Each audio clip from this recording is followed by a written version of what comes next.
When two young men were murdered within a span of 2 days, my head began to spin. Handling 3 investigations at once is extremely difficult, and only those who truly wish to investigate sincerely can understand this struggle. Otherwise, in today's world, a single police station registers hundreds of cases of murder, robbery, burglary, and theft, while the staff appears as indifferent, as if all their problems have been miraculously solved. Before I continue, I want to ask you something. How do you define a beautiful woman?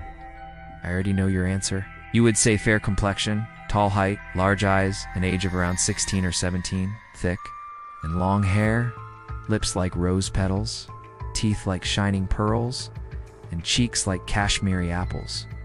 Similarly, modern society has its own perception of beauty. A girl who cuts her hair short, walks with a sway, speaks broken Urdu mixed with English, and is completely shameless is considered beautiful. Poets and fiction writers describe beauty in their words, but I have never seen such beauty in real life. Perhaps you have. However, my personal opinion is that beauty is subjective, and every person has their own preferences. But have you ever seen a woman whose mere presence sends a jolt of electricity through you? A woman who makes you stop in your tracks and leaves you wondering what it is about her that has captivated you so completely.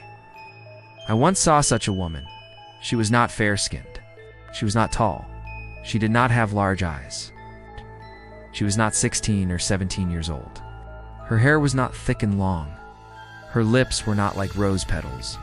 Her cheeks were not like Kashmiri apples. But her teeth were as white as shining pearls. She had a dusky complexion. She was a village woman. The first time I saw her, she hadn't even combed her hair, nor had she washed her face. Her body smelled of cow dung and sweat. Yet when I looked at her for a moment, I forgot that I was a police officer. I had been stationed at this police station for 7 months, when one day, while I was sitting in the station's veranda, I saw a group of men approaching. 4 of them carried a charpoy on their shoulders, and someone lay on it. As they entered the station premises, I called out to them from where I sat, "Is he alive or dead?" The man leading the group replied, "He is dead, sir," and then burst into loud wailing sobs. I soon learned that he was the father of the deceased. I got up and lifted the cloth covering the dead man's face. He was a young man. His face had turned a deep shade of blue, and blood had clotted on his upper lip. Without thinking, I muttered, "He has been given a very strong poison." The grieving father sobbed even louder and said, "Yes, sir. Someone has poisoned my son." I asked him, "Who poisoned him?" Shaking his head from side to side, he replied, "I don't know," and resumed his wailing. The deceased was his only son. From the information I gathered, the family was poor and had no known enemies. There was no one they suspected. The young man had gone to work in the fields as usual and returned home around noon.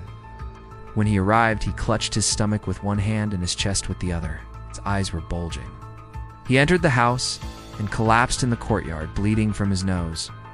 Before they could even lift him, he was dead. The villagers gathered and everyone agreed he had been poisoned and should be taken to the police station. His name was David. He had been married the previous year and his marriage was only 8 months old. While answering my questions, David's father told me that there were no disputes between the husband and wife. Their relations with the in-laws were fine, and his wife's character was beyond suspicion. David's mother had passed away 6 years ago. He had one unmarried sister, around 20 years old. But conflicts between a husband and wife don't always manifest as open fights.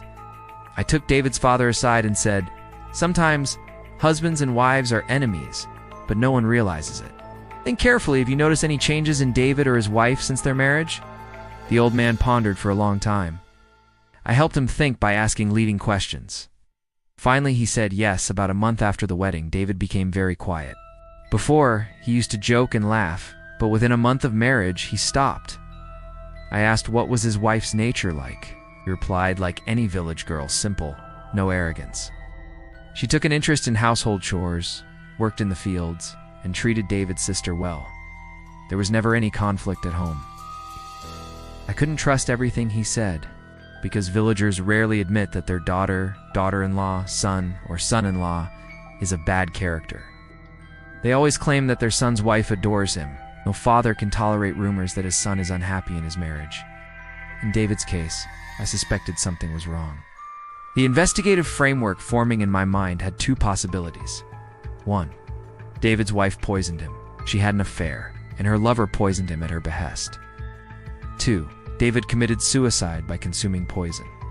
If so, the reason could be his wife's unfaithfulness, or possibly even his sister's disgrace. In rural areas, an unfaithful wife or sister is not allowed to live.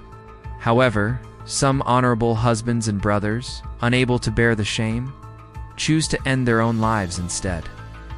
This story consists of 7 episodes. One episode will be posted daily. If for any reason a friend does not receive the story, they can message me or visit my profile. Your valuable feedback is very important to me,